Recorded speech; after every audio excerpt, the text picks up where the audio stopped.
Green flag, two drivers green flag. looking for their first ever Supercars win. And a former champ on the pole, trying to break his trout and get back to some form. Racing again for the final time. Even start off the front. Oh, we got drama already. Kai Allen contact with Ryan Wood. Somehow they're still pointing in the right direction. Brown covers it off down at the lead here, and there could be more. More drama indeed as Wood is off. And Feeney's around. Big time trouble. Oh, it's hugely cleaned up. He's gone. More damage. That's a serious contact for Brock Feeney. You can see the disappointment in the Red Bull Ampol garage. Yeah, mate, This one okay, absolutely will go safety car. They did not get 10 metres off the line, Chad. Ryan Wood was slow to get going. Look at that shot. There's half the field missing. That was monstrous. Race control attention teams. Incident is turn 1 and 2. Incident is turn 1 and 2. Multiple cars. You can see it's pulled the whole rear upright assembly out of Brock Feeney's car. Zach Bates is down there. He has been involved in lap 1 incidents just about in every race this weekend, the poor guy. Down the back due to a starter motor issue in Boost Mobile qualifying. What did we say at the beginning of this one? Oh my god. Oh, I'm okay. Oh. Yeah, mate, you okay, or? I'm okay. Oh. That sounded like it rattled him. It was a big one, Chad, because when you're at the front of the field, mid pack of the field, you know that there's 20-odd cars coming at you.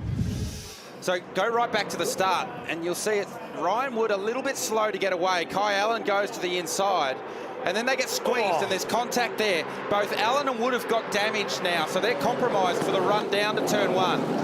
And then you see Feeney, he's on the outside. Wood's got dramas. I think it's Allen that then makes contact with Feeney. Well, he actually gets hit from further back, and then this is the rest of the field. Cooper Murray, who was coming off the back row, completely unsighted. So the front row get away cleanly. They actually leave the second row behind, and it's this contact here. Both these cars are now damaged. You can see Ryan Wood, the tyre is down on his. Kai Allen's car, the tyre is down on his right front as well. So they're compromised, heading to turn 1. They were never going to make the corner down there. Nothing they could do about it. And watch for Cooper Murray's car. It comes flying into this shot. Well, you think it's the lane's open right now, and then Feeney's got his foot up it. And then bang. And for Cooper, that's 3 and 3 for him as well. So that's serious damage to the rear of Brock Feeney's car. Rylan Gray with a little bit of bodywork pushed in. It wasn't the highest speed incident. Car number 800 for Brad Jones in his 800th race. Caught up in this one as well. Have a look at the bite that has been taken out of that right rear. Goes to show you that even in minimal speeds compared to what we're normally talking about, not like we're doing 300 down Conrod, but you can still have a big, big incident. Yeah, absolutely. So just the energy. It was more as the energy's been created because Brock was hard in the throttle trying to spin the car around. So that's whipped the car into the road of Cooper Murray. He thought the lane was open on the outside, and it closed very, very quickly. There's a lot of cleaning up down there at turn 2.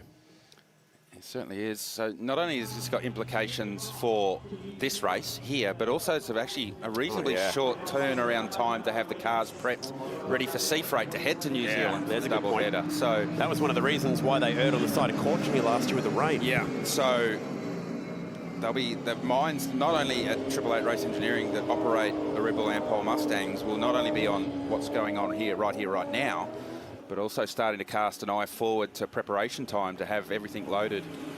So they're going to work at Penrite Racing on Kai Allen's car, trying to tape that sill up, because I feel like this one, you just need to get your car going and rolling around. Well, because we're going to go hard up against the time certain thing here. Team points are important for all of these teams up and down pit lane, particularly with Brock Feeney's car now not going to be going anywhere, just going out and collecting some points, regardless of your car condition, will be the game for a lot of these teams. Plenty of fluid down there as well. We've seen a couple incidents this weekend, particularly in the Porsches, where fluid had been on the racetrack and cars had slipped over on it. It's becoming almost from the rear of that car. Yeah, I think that's probably coming out of the gearbox oil coolers that are towards the rear of the car. And when that rear corner got pulled out of Brock Feeney's car, all the gearbox and oil coolers are all sort of tucked in around the rear suspension behind the fuel tank.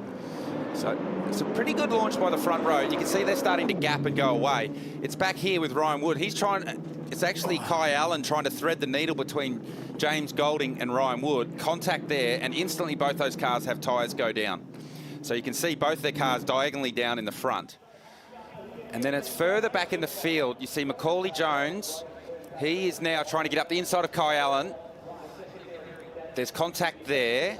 Allen's hit sideways into Feeney, and then that sends Feeney around. Feeney's gashed it up, trying to get the car pointed forward now and get out of there.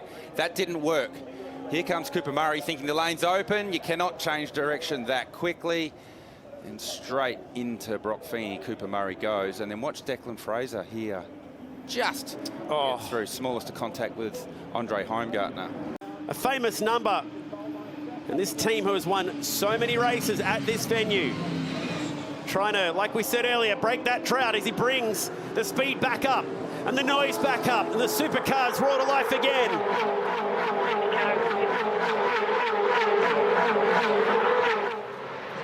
Great opportunity this for Randall. Look how close he is. How aggressive is he going to be today? Won't get many green flag laps, won't get many opportunities, might not get a better opportunity to win a race than right here today. About 13 minutes left in this one. Actually, less than that. Yeah, 13 minutes. Check the time clock. So about 7 laps if we stay green all the way home. Feels like a big if. So Randall, great restart. We saw James Golding having to fend down into turn 1, and that's opened up the gap between the back of Jack LeBrock's Camaro and the front of James Golding's Ford Mustang as the mid-pack resume hostilities to the run through turn 5.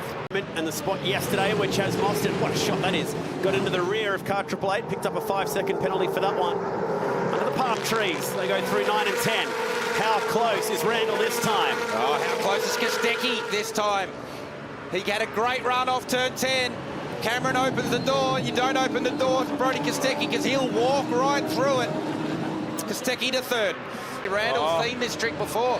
He defends. That's gold for Will Brown. As soon as he starts to see that in his rear vision mirror, get your head down, escape up the road, let them battle over the scraps. But already what was barely a car length is stretching out.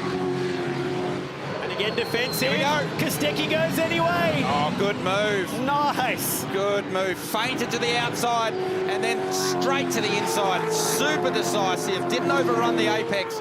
He knew that Randall was going to defend for his life for second place. Look at the gap that's given Will Brown. Kostecki now off after the leader. He doesn't care he's got the championship lead. He doesn't care he's got the Larry Perkins trophy in his hands. He wants another race win. And he's going to fight for it here today. He's got so much car speed in that 17 here this weekend. But he's got 1.3 seconds to make up to Will Brown. 8 minutes plus 1 lap right now. Here comes Payne up the inside. So Randall, 2 spots in half a lap. Aaron Cameron, a little bit of interest. Oh, I thought Cameron was going to try and sneak up the inside. We have not seen that end well at turn 4 and 5 so far this weekend. Fall back in, single file. Thomas Randall slipping back through this pack here a little bit. Oh, Payne with a big lock up at 6. Gets it stopped just, but they are going to be absolutely on him. Oh, he's got more than one. No. And they were leading the team's championship, and they're watching it slip out of their hands right now for Matt Payne, who is on for a trophy and maybe more here today. Oh, the one that got away for Penrite Racing, and he will surely be coming to pit lane. It hands Thomas Randall back into the top 3. And now Cameron vulnerable through turns 9 and 10. You can see Matt Payne with that tyre that's gone down. He needs to slow this car up, not cause any more damage to that car. Here we go, LeBrock down the inside of Aaron Cameron. Does he get it done?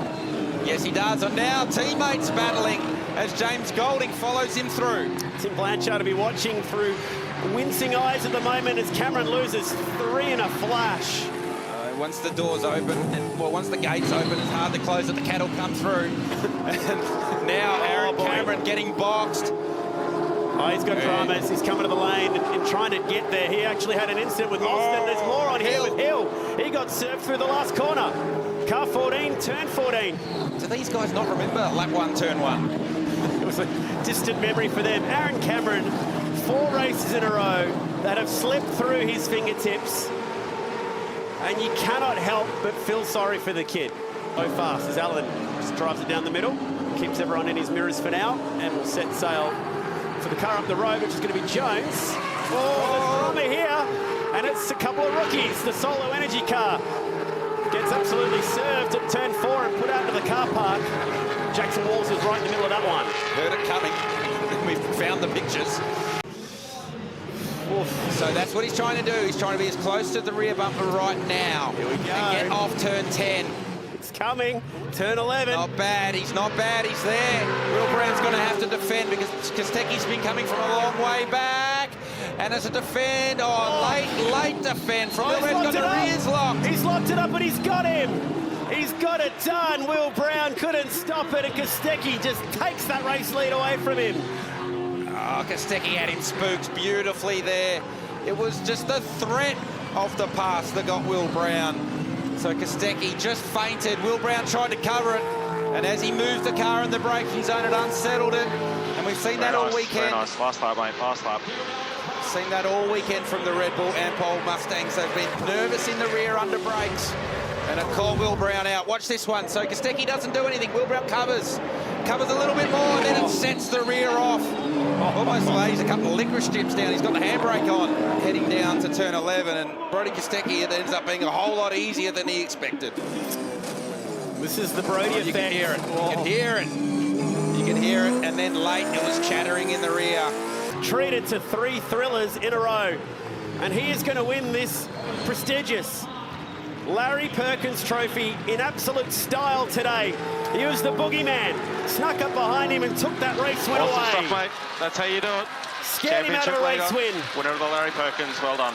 And he is your new Repco Supercars Championship leader. What, the 4th to have already done it this season. Randall home for a first podium in a long time. Breaks his drought there. Will Brown will feel maybe like one slipped away. And for this team, they have been on fire. See what it means to this man inside the cockpit of that Shell V-Power Dick Johnson Racing Mustang. That's his first podium since Simmons Plains 2025, but podium number 11 for him as he joins Will Brown and Brody Kostecki up on the steps today. And for Brody, doing a wonderful job picking up race win number 14 in his career. And in doing so, takes the Larry Perkins Trophy with it as well.